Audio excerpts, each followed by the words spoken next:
Mas disso também deveria resultar que nosso pensamento, sob sua forma puramente lógica, é incapaz de se representar a verdadeira natureza da vida, a significação profunda do movimento evolutivo, criado pela vida em circunstâncias determinadas para agir sobre coisas determinadas, como poderia abarcar a vida, da qual não é mais que uma emanação, um aspecto, depositado durante o trajeto pelo movimento evolutivo, como poderia aplicar-se ao longo do próprio movimento evolutivo.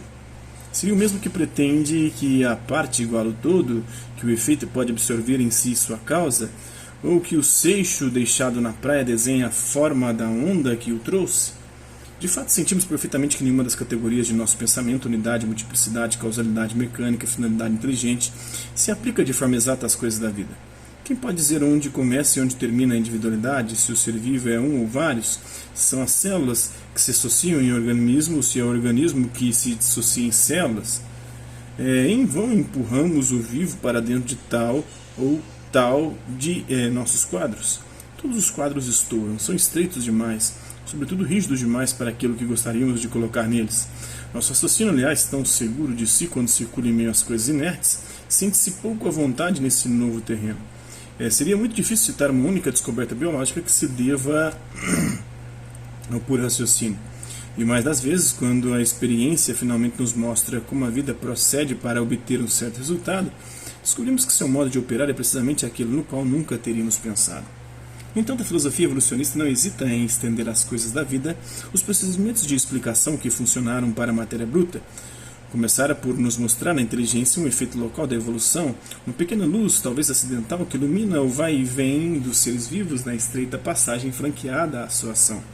E eis que, de repente, esquecendo o que acaba de nos dizer, transforma essa lanterna manobrada no fundo de um subterrâneo em um sol que iluminaria o mundo.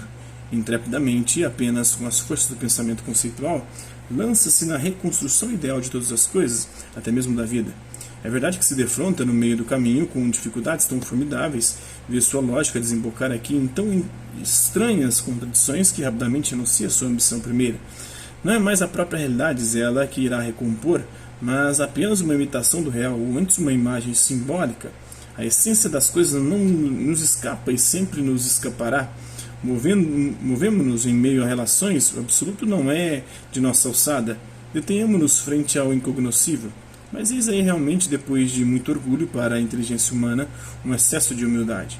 Se a forma intelectual do ser vivo se modelou pouco a pouco pelas ações e reações recíprocas de determinados corpos e de seu entorno material, como se furtaria nos oferecer algo da essência mesma da qual os corpos são feitos? A ação não poderia mover-se no irreal. De um espírito nascido para especular ou para sonhar, eu poderia admitir que permaneça exterior à realidade, que a deforme, que a transforme, talvez mesmo que a crie como crianças as figuras de homens e de animais que nossa imaginação recorta na nuvem que passa. Mas uma inteligência voltada para a ação que irá realizar-se para a reação, que se seguirá, que apalpa seu objeto para receber, a todo instante sua impressão móvel, é uma inteligência que toca algo do absoluto. Acaso nos teria algum dia ocorrido a ideia de pôr em dúvida esse valor absoluto de nosso conhecimento? Se a filosofia não nos tivesse mostrado com que contradições nossa especulação se choca, em que impasse desemboca? Mas essas dificuldades, essas contradições nascem do fato de que aplicamos as fórmulas habituais do nosso pensamento a objetos sobre os quais nossa indústria não se exerce e para os quais, por conseguinte, nossos quadros não são feitos. O conhecimento intelectual, na medida que remete a um certo aspecto da matéria inerte, deve, pelo contrário, nos apresentar sua impressão fiel, tendo sido fotografado sobre esse objeto particular. Só se torna relativo se, tal qual ele é, pretender nos representar a vida, isto é, o fotografador que fixou a impressão. Está na obra Evolução Criadora, na introdução, essa obra do Henri Bergson. Então é isso aí. Hasta la vista, até a próxima.